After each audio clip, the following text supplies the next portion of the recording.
What's up, everybody? It's your boy Adam, and I'm back at you again for hashtag on the rebound.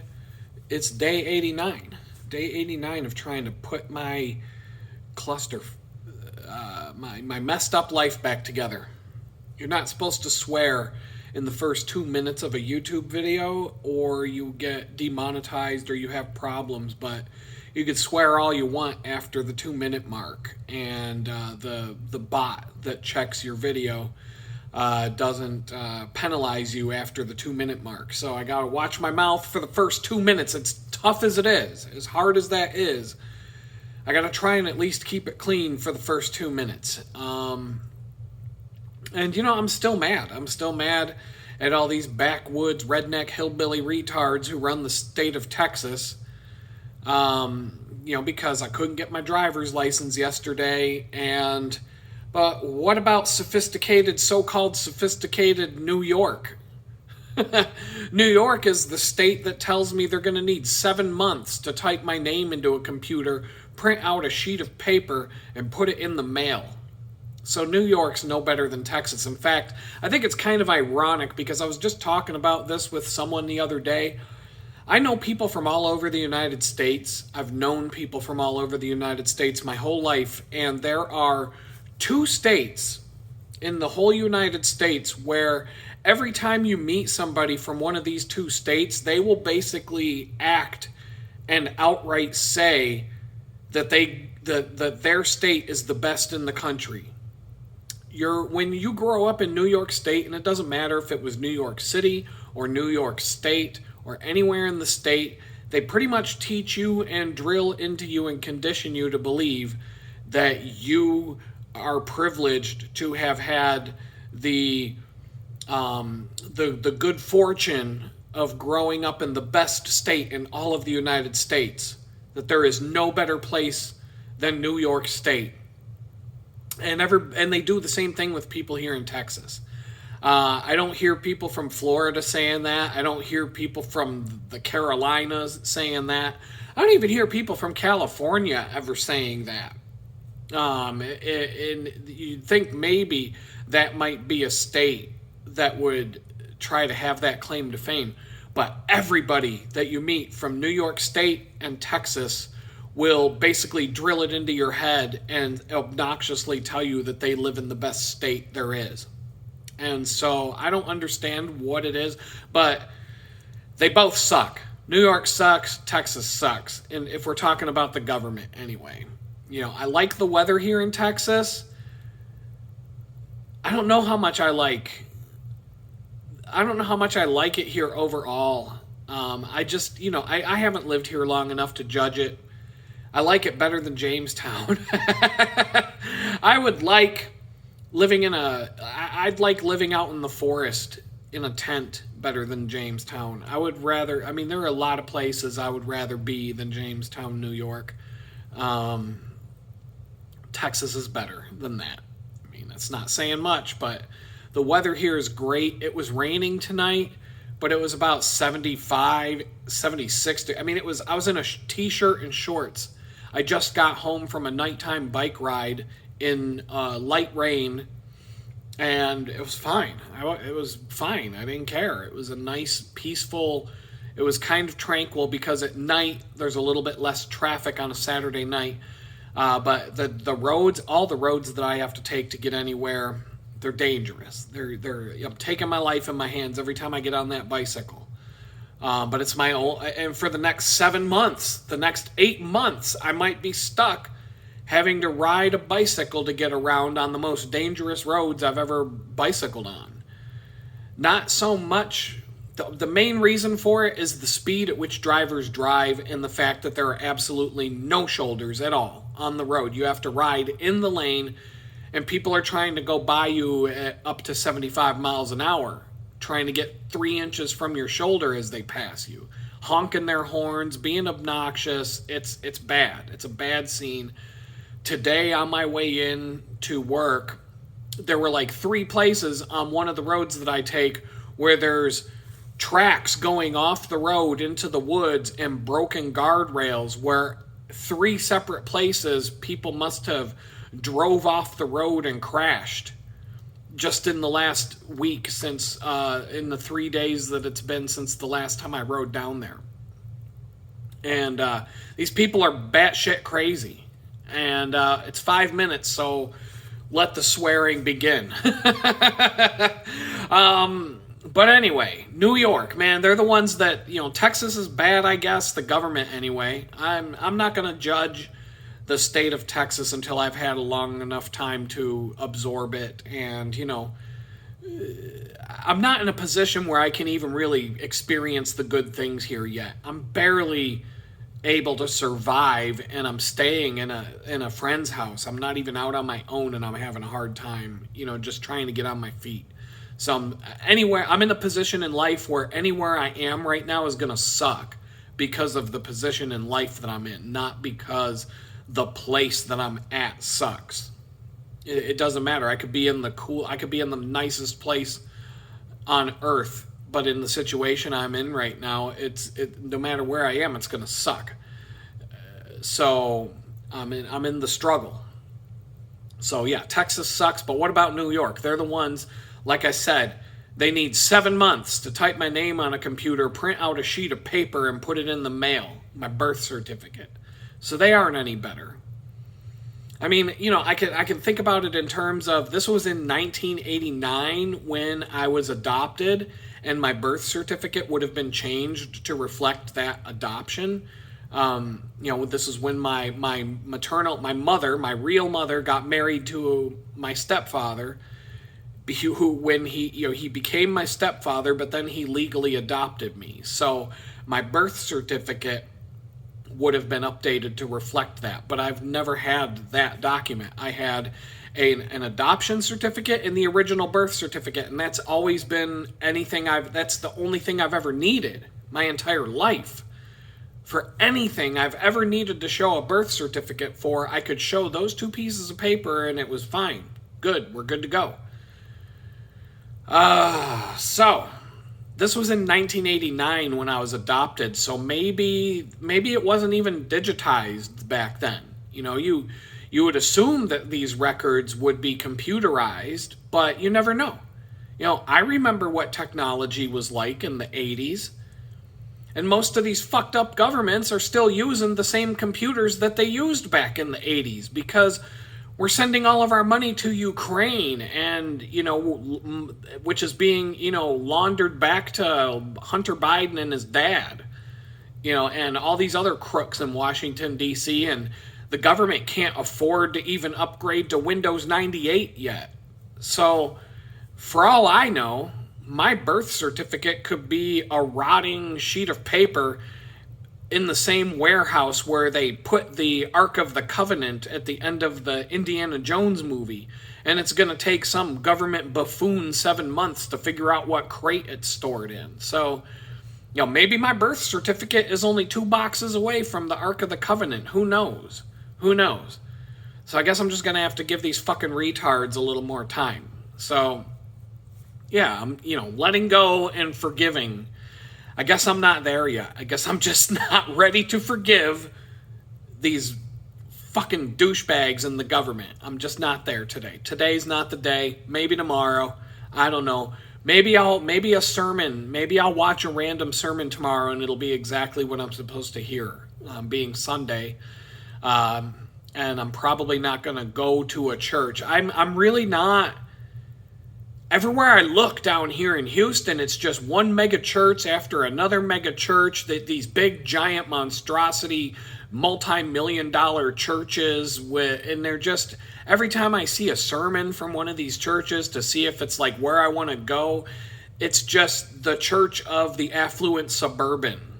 It's the church of the affluent suburbanite. Like, it's all suburban people's Griswold family problems, and just, it's like that's the crowd. It's not my crowd. They're not my people.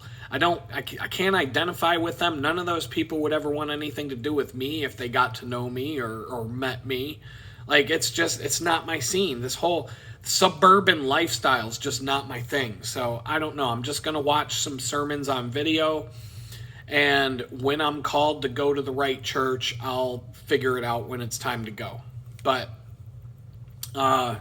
talking about forgiveness, and I shared a story yesterday about what I was talking to you guys about, am I giving something up because I'm holding all these grudges with all these different people, random groups of people, large swaths of people who I don't even know, like the Democrats, who I hate you all.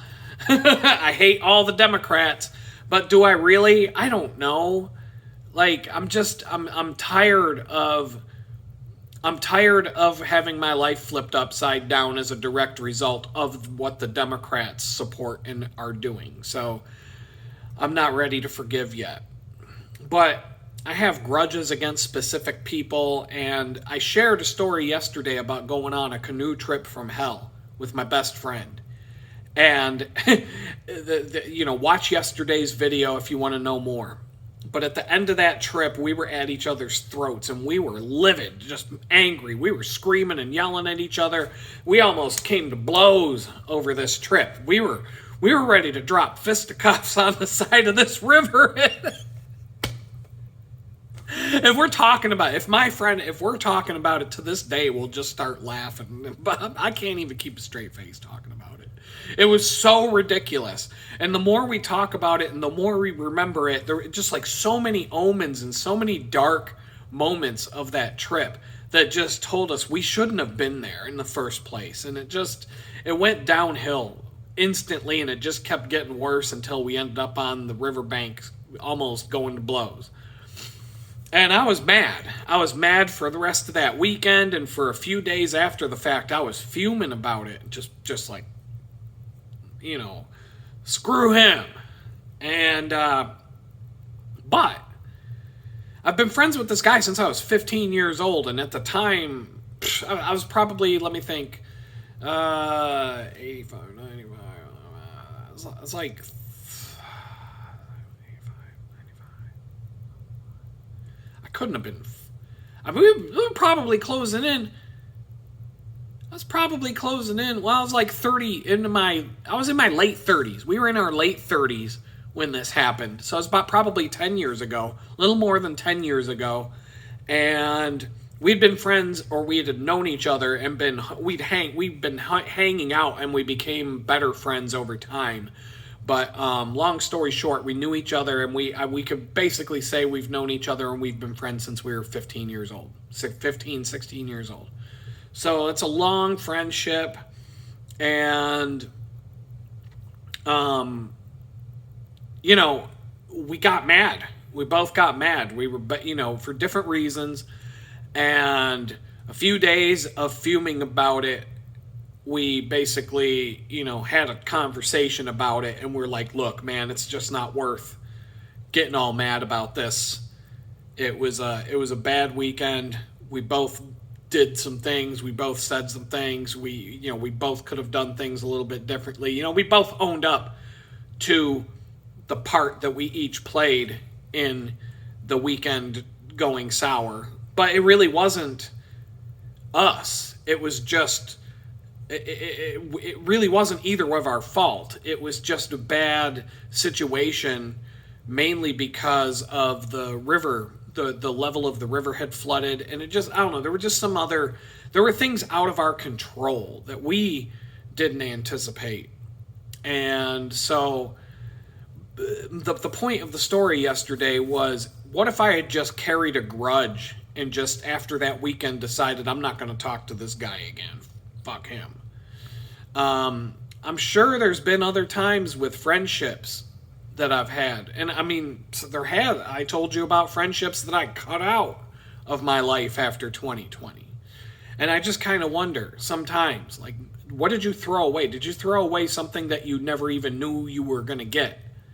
Even if it's a selfish, like, was there some kind of reward that you could have collected by staying friends with this person or that person, or letting bygones be bygones, or forgiving that person, or whatever the case may be?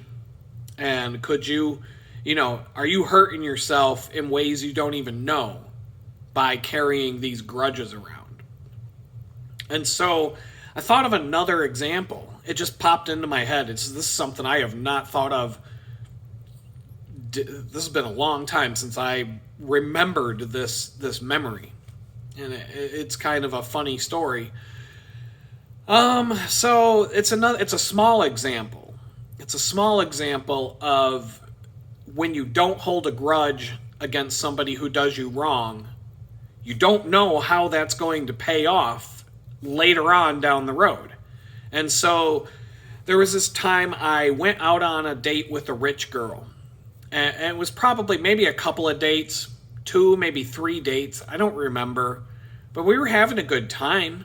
We were having a really good time, and things were going well. And I was supposed to go out with her again, and I think things were going to, go somewhere with this one. And then all of a sudden, out of nowhere, she ghosted me. And it didn't make any sense. It's one thing to go out on a date and you don't really have a good time, or you're just not feeling it or whatever, and then you get ghosted, or maybe vice versa. I've been the ghoster and I've been the ghostee before, so I know how it goes both ways, and whatever. But we were having a good time, and we had gone out 2 or 3 times, and then all of a sudden we were set to go out. We had plans to go out again. Poof, the girl just disappears. And I mean, it happens, but I was irritated about it, no doubt, because women do that. And it's annoying, and it's disrespectful, it's rude, it's just, I don't know, left a bad taste in my mouth. But I didn't it was only a few dates. It wasn't like I was in a relationship or something like that. It was just, it is what it is. Well, anyway, this girl pops out of the woodwork a couple of weeks later, something like that, and she apologizes to me. And she says, "Look, I just wanted to let you know it wasn't anything to do with you, blah, blah, blah, and this and that." She's like, "I ended up getting back together with my ex-boyfriend, Trevor." And I'm like, "Yeah, of course you did. You don't just go out and buy a brand new Mercedes without getting back together with Trevor after the fact." But, I guess Trevor, she was probably, playing the field because, Trevor isn't able to do certain things that, just leave it there. I don't know. But anyway, I wasn't mad. I wasn't mad about this. I could have been like, fuck that bitch, and never talked to her again. I could have just ignored her and not responded to the text messages when she apologized for ghosting me. But I took the high road, and I said, I wished her luck, so on and so forth. And, I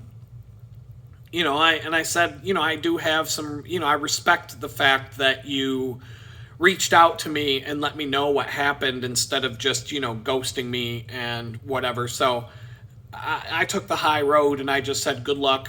And, I hope things work out for you, whatever, no hard feelings. And then, I just went on with my life. And I didn't think about this anymore. I had other things going on, so big deal. And, so it was like maybe a year. It was more than a year. But maybe like within a year or 2 down the road. Like this was, I put this girl out of my mind. Like I said, it was 3 dates. It wasn't like I was, in a relationship or even close to that. It was just a few dates. So a year or so down the road, maybe longer, I get a text message from her out of nowhere. And it's like, she's basically just like, how am I doing? And I'm thinking, we got, there's trouble with Trevor. Like something's going on. Why is she texting me? And, I could have just deleted that text. I could have just said some smart-ass remark or whatever. I could have been the vindictive prick I'm known to be.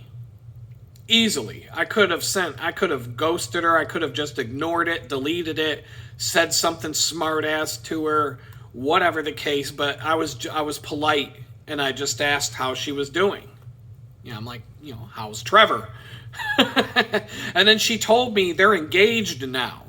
So now I'm dumbfounded as to why this girl's texting me.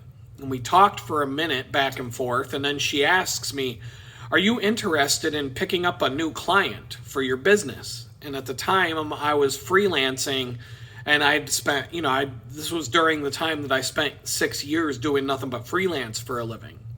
So I'm like, okay, sure. Do you know somebody? I mean, she's a rich girl whose daddy buys her a Mercedes for Christmas, so I figure she's probably connected with some people here and there. And she said, I'm working for a company that needs someone who does what you do, and I can give them a referral to you if you like. And they're looking for somebody in a hurry. So I said, thanks, and I got the referral. And within a day or two, it was 1 or 2 days later, I'm going down to the office where she worked, walked past her, and we winked, a little wink and a smile, and walked past her and walked into the office of the owners of the company. And an hour later, I walked out of the building with a check for $10,000 in my hand to start working on a project. Boom, like that. And so, there's more to the story. There's all kinds of stories about this story.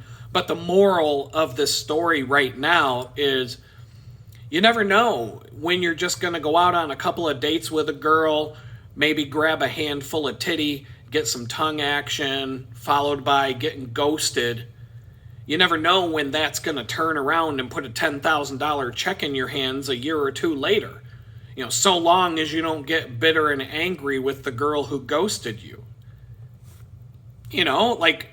I could have ignored her and never spoke to her again. But I was just cordial and polite to her, and I made a lot more than $10,000 from that client. That was just a down payment to get started with them. And so yeah, like I said, there's more stories that go with that project and that client, and there's some funny stuff, but those are for another video. But once again, the point of the story was because I was willing to take the high road and let bygones be bygones, forgive her for doing me wrong, which, ghosting a guy after you've been on a few dates and you're getting along really well with someone, and like I said, things were going a certain direction, and then boof, it was just gone. I was wondering what the fuck, but women do that, guys do that. So it wasn't like I wasn't like bitter about it, but I was pissed off. I was like, fuck her.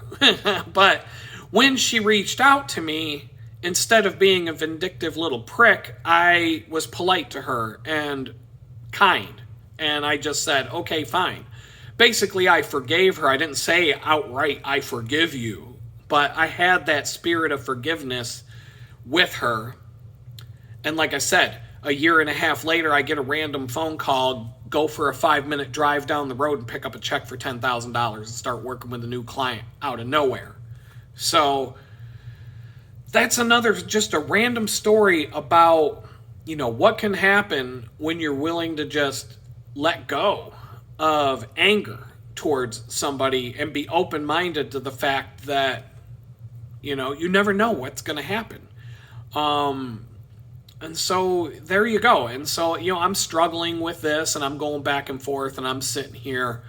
I had some thoughts going through my head today. I'm kind of glad that I had to go work at the bakery today because it helped keep my mind off of some of the stuff swirling around in my mind right now because, it starts out with thoughts of having to wait 7 months for my birth certificate, and it just keeps going down this downward spiral of thoughts to where I'm thinking I'm going to end up homeless again, and I'm going to get, I'm going to have to go back to Pittsburgh and live in a homeless shelter or a halfway house or some shit until I can find a place to live and a job in Pittsburgh because they're not going to let me live in Texas anymore because I can't get my shit together, and all these different random thoughts that really have no business being there. It starts out with one little thing and it just keeps building and building and building, and like a wave, like a tidal wave. It just keeps getting stronger and stronger till it's these thoughts go through my head. And ironically, on my way into work this morning, it was kind of bad. I was riding my bike into work, and once again, that car that I talked about a couple videos ago, the car that I see whenever God's trying to tell me to stop going down this road and pause for a minute and forgive somebody, and it's probably not just the one person, but all that bottled up bitterness and resentment towards people who have done me wrong. It's like this car just drove right past me when I was having these thoughts. And I don't see that car down here much at all. I see that car since I've been here. I've been here for, September, October, November. I've been here like 3 months. And I see one of those cars every maybe once in a span of 3 weeks. I see that car. Up in Jamestown, like I said, it was 25 times a day. Down here, once every 3 weeks or so. And so when I do see it, it stands out. It's like, whoa, there it is. It's not like I'm seeing it 25 times a day like it was in Jamestown. It's like it really pops when I see it now.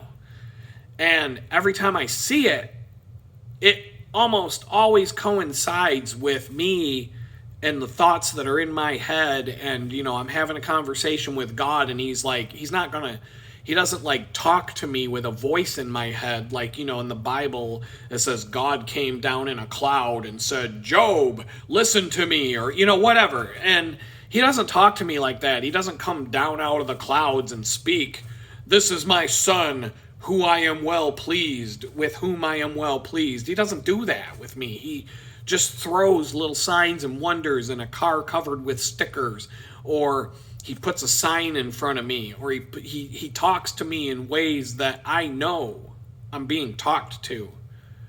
But it's not like it's a voice coming out of the clouds or whatever they talk about in the Bible. I've never had that one. So maybe someday I will. I don't know. But he does talk to me, and that's one of the things that he does.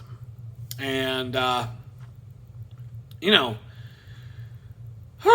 man. So, yeah, I mean, it's been 250-something days since I was released from prison, maybe a little more. I could look right now and kind of, while I'm talking to you guys, if I go to one of my notes here, I could, let's see, 257 days since I got released from federal prison. And, I'm just, I'm feeling, I go through this thing where I feel the anxiety, where I don't feel like things are moving fast enough. I spent 115 days homeless in Jamestown, New York, with nothing going anywhere and nothing happening. And just every day just feeling completely demoralized.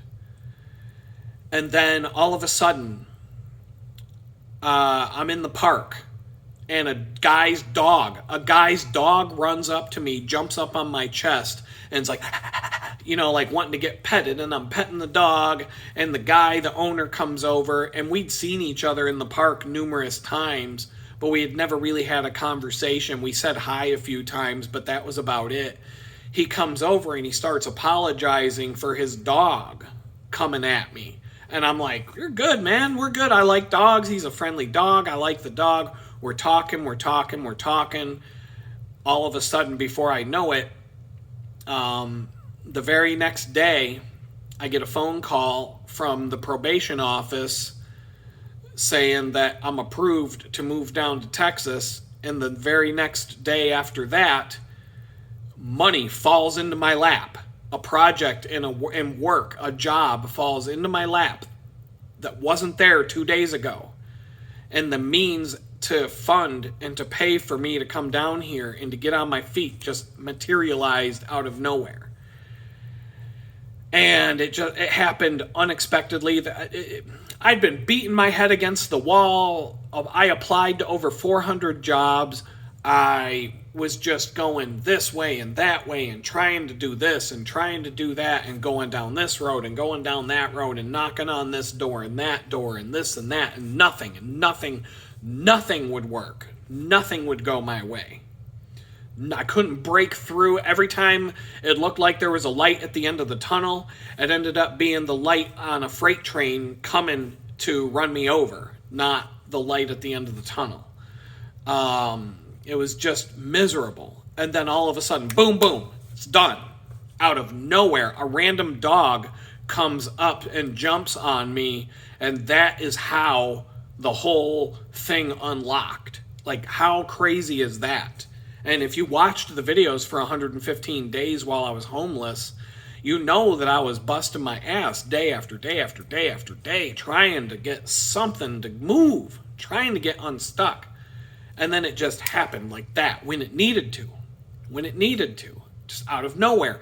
And it was due to nothing that I had done. The only thing that I had done, the only thing that I did, the only action I took that I could give credit for helping unlock that possibility was sitting in the park for 115 days while I was homeless, recording a video on a daily basis and uploading it to YouTube. Because that was the reason I was in the park those mornings and that morning when the dog ran up to me. So it kind of blows my mind. And I know that this came from God. I know this was supposed to happen. This was all ordained in advance. And I just didn't know until it happened. So right now I'm stressing about all kinds of shit. All kinds of stuff. I feel the pressure. I feel the pressure right now, and I have deadlines to meet here in Texas, and I can tell you I'm stressing about 7 different things right now, hard. And aside from the DMV and looking for a place to live, there's 6 other things that I'm dealing with that are stressing me out really bad. And like I said, it's 250 whatever days since I got released from prison, and considering everything that I've been through since that day, not to mention that I was supposed to be released on April Fool's Day on April 1st, and then they changed their mind and kept me for another day. I mean, that's the worst April Fool's prank in the history of April Fools. Getting told you're staying in prison for another fucking day when you were supposed to go home that day. So, at the end of the day, I'm not beating myself up too harshly for the speed at which things are moving along. You know, when I lost my business after the Bush dynasty flushed the economy down the toilet way back in 2009, it took me 10 years to recover from that and to finally get back to a good place. And then, in 2020, these fucking pricks ripped the rug out for me again. And this is part of the reason why I'm so bitter and I hate this government. It just seems like every time I claw and climb out of a hole that they threw me down into, I just get thrown right back down in the hole every time. And so, you know, like I said in the last video, pretty much most major problems I've had in my life were not because I did something wrong, but because the government came along and ripped the rug out from under me and destroyed everything I've ever worked for in my life. And this is at least the 3rd time that that's happened to me. You know, and so I don't know. That's where a lot of this animosity comes from. And, you know, I don't even know. Like, forgiveness. You know, I keep talking about, like, tomorrow I'm going to probably spend some time. Maybe I'll watch a random sermon on... I follow a number of different churches on YouTube, and they have live sermons, or I can just watch, you know, a pre-recorded thing. I don't know. I'll probably sit on the couch and wake up to that tomorrow. And I think it was last Sunday. No, it was a number of Sundays ago. I was kind of going through the same, you know, after the election, the whole, you know, holding on to these grudges thing has been a major topic of mine and on my mind since I was thrown out into the street to be homeless. And so a while back, I was sitting around on a Sunday and I decided to read the book Jesus Calling that I talk about all the time on this video. And she touched on this very topic. And I'm just going to read you the passage that I read that day because it fit right in with what I was going through, and I think it fits in. I think it fits in a lot of the days that I've had lately. It says, "Focus your entire being on my living presence. I am most assuredly with you, enveloping you in my love and peace. When you relax While you relax in my presence, I am molding your mind and cleansing your heart. I am recreating you into the one I designed you to be. As you move from stillness into the activities of your day, do not relinquish your attentiveness to me. If something troubles you, talk it over with me. If you get bored with what you're doing, fill the time with prayers and praise. When someone irritates you, don't let your thoughts linger on that person's faults. Gently nudge your mind back to me. Every moment is precious if you keep your focus on me. Any day can be a good day because my presence permeates all time. And so, that was just something that I had read a while back that stuck with me, especially the part of, when someone irritates you, don't let your thoughts linger on that person's faults.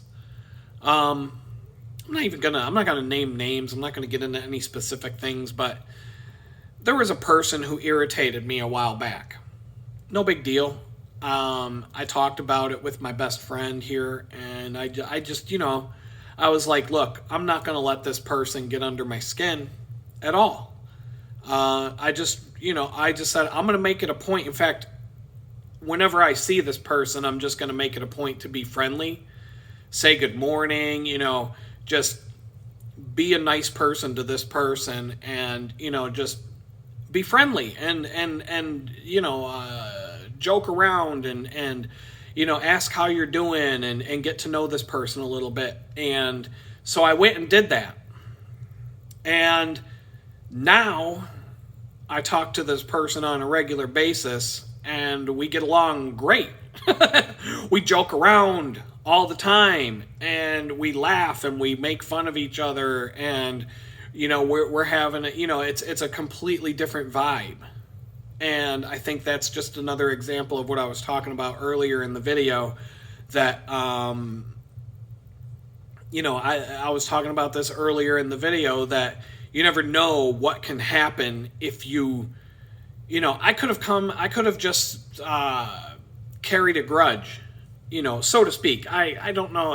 It's kind of extreme. It's an extreme way to put it.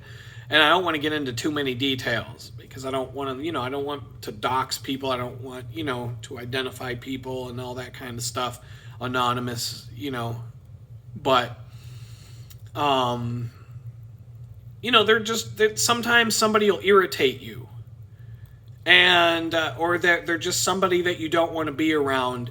And, this isn't the only time I've ever done this in my life, but instead of, being like, whenever I knew I was going to have to be around this person, I just decided, no, don't be like that. Be friendly. Do your part. Like, don't be the reason. Don't give that person a reason to be angry with you or disrespect you. If somebody's going to be a jerk, let it be on that person. And so I just came in, I'm friendly, I just said, hey, what's up? And now it's like the exact opposite. Now I enjoy being around this person, and it's fun, and they're fun, and it's funny. We have a good time. We're laughing and joking, and how friends can make fun of each other, and it's all in fun, and you're just having a good laugh, and friends can taunt each other and all that kind of stuff. And so it's a good situation. It's just a small example of it's just another one of these things going through my head when I'm carrying a grudge and when I'm thinking about it. And when, yesterday was a major trigger for me to go down that road of being pissed off at everybody, especially after everything I've been through in the last couple of years and ever since 2020. It's been hell. Life has been hell since 2020. And just pure fucking hell. And I'm not the only one who can say that. But when I'm starting to have grudges, when I'm starting to go down that road of just having negative thoughts about somebody that I don't want to be around, somebody I don't like, or whatever the case may be, these are all examples. The canoe trip from hell that didn't ruin a friendship, the the 3 dates with the rich girl that put 10 grand in my hand, all because I didn't, I didn't tell her to go fuck herself after she ghosted me. The person that I met that got on my nerves over and over again, but I decided to turn up the friendly dial and smile and joke and actually pretend, or not pretend, but actually say, look, I want to get to know you. I want to, talk to you as a person, and I want to know, like, how you doing today and all that kind of stuff. And, instead of just being, oh, you know what I mean? And so, and it could be like I've had coworkers in different companies I've worked for where I didn't get along with the person, and we had like a negative vibe, and we just didn't get along. But then I would take that approach of, instead of just dreading having to go to work today and be in a meeting with this person, or having to have this conversation with this person, the next time I see this person, I'm just going to be like, hey, how was your weekend? Did you do anything fun? And just see if I can find something to talk about with this person. And I can't tell you how many times I've had the experience where somebody who you thought you wouldn't get along with, you end up becoming pretty good friends with at work, because you just turned that key, you flipped that switch, and you found out that you had things in common, and that this person's not that bad at all, and maybe I don't know, there's just different things that happen when you go work at a company. And I don't know, maybe in some of these situations the person didn't like working there, and so they were just in a bad mood because they just didn't want to work at this place anymore, right? They were just done with it, and so they were just in a pessimistic bad mood, and it had nothing to do with you personally, but maybe you as the new guy coming in the door, you're in a few meetings or whatever, and you're just like, wow, this guy, what did I do to this guy? You know what I mean? And maybe it had nothing to do with you. Maybe it was just a crappy place, and maybe that person, maybe he had been at the company too long, and he was just sick of it, and so he was just pessimistic and angry, and maybe he was like that with everybody. So these are the kinds of things that I'm trying to keep in mind.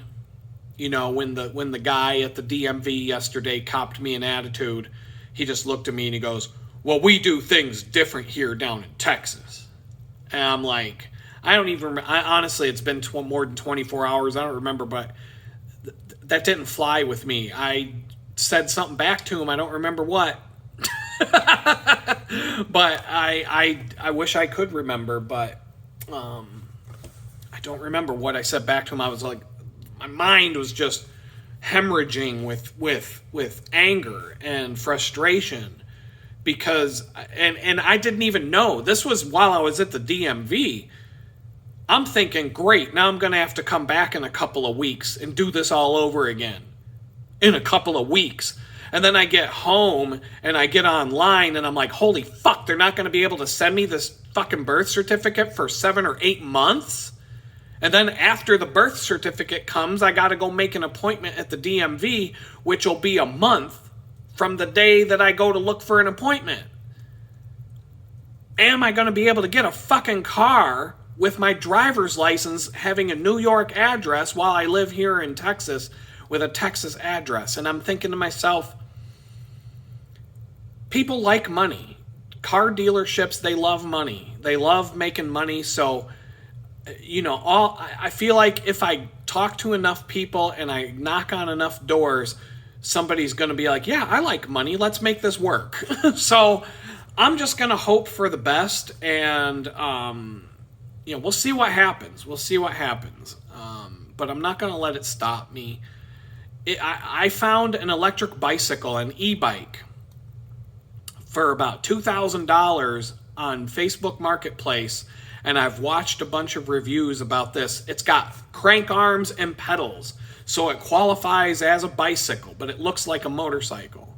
It's like an electric motorcycle. It's not really an electric bicycle, but you can pedal the fucking thing, but it weighs like 100 pounds. This thing goes like 75 miles an hour.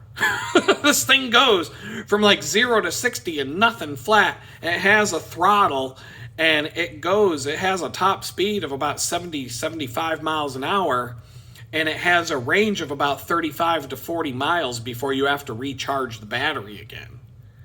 And so you don't need a driver's license for that. I have a driver's license, but you don't need a motorcycle license for that. The thing's a fucking bicycle. It qualifies as a bicycle. It's not a motorcycle. Now, if you get an electric motorcycle with pegs instead of crank arms and pedals to stand on, that's the gray area where that might be a motorcycle at that point, and then you might need a motorcycle license and all that kind of stuff, and license plates and all that crap. But a bicycle, this thing's a bicycle. It's a straight up bicycle with a throttle, and whoa, and you're gone. 75 miles an hour. And so if I cannot get a car in any way, shape, or form, I might just get an e-bike that goes 75 miles an hour just so that I have a way to get, to and or from the city of Houston. And, just to get somewhere, to have a job where I can commute a longer distance. So there are options. And I'm just going to hope for the best. I don't know. I'm just kind of scanning through my notes to see if there's any more stuff to talk about here. And I don't know. I have a lot of random stuff that I haven't really organized into a cohesive thought. And I'm just kind of looking through to see if there's anything else. But I'm already at 46 minutes. So all I think I'm just going to say is if you want to support this channel, if you want to support what I'm doing, my viewership dropped like crazy right off the bat, after I told everybody I wasn't homeless anymore, the viewership just dropped. And because I've been saying all along, the reason why 1,000 people subscribe to this channel in only a span of a few weeks is because everybody loves to see a train wreck. Everybody enjoys seeing somebody fall flat on their face and suffer. And then when they saw, this guy's putting his life back together, fuck that shit. I got better stuff to do. Talk to the hand. I'm out of here. So that happened. That happened right off the bat because I posted a few videos right away after I was on the road to Texas and after I got here, and viewership was just off a cliff.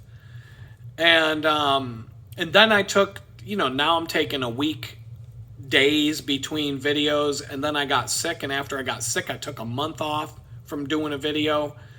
And so those are all reasons as well. The topic of the video changed. I'm no longer homeless. I'm talking about other things, and so now the algorithm doesn't know what to do with it, so they're not giving me a lot of impressions. It's all about how many people YouTube will show your video thumbnail to click on. That has everything to do with how much your channel grows. It's all based on how much their algorithm decides to take the thumbnail of your video and show it to random people. And, if they show it to 30,000 people, then you're probably going to get a couple thousand views on your video.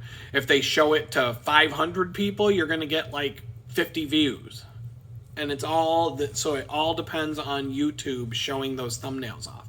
And then I went and changed the thumbnail graphic to what you see on these videos right now.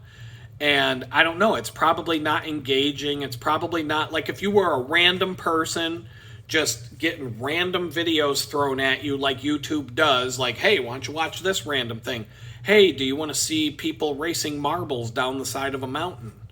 They made a marble racing track. How about that? Or the guy who made a Matchbox car track down the side of a mountain. It's a 3-mile-long Matchbox car race. I'm like, wow, how much did they spend on the freaking track for their Matchbox car?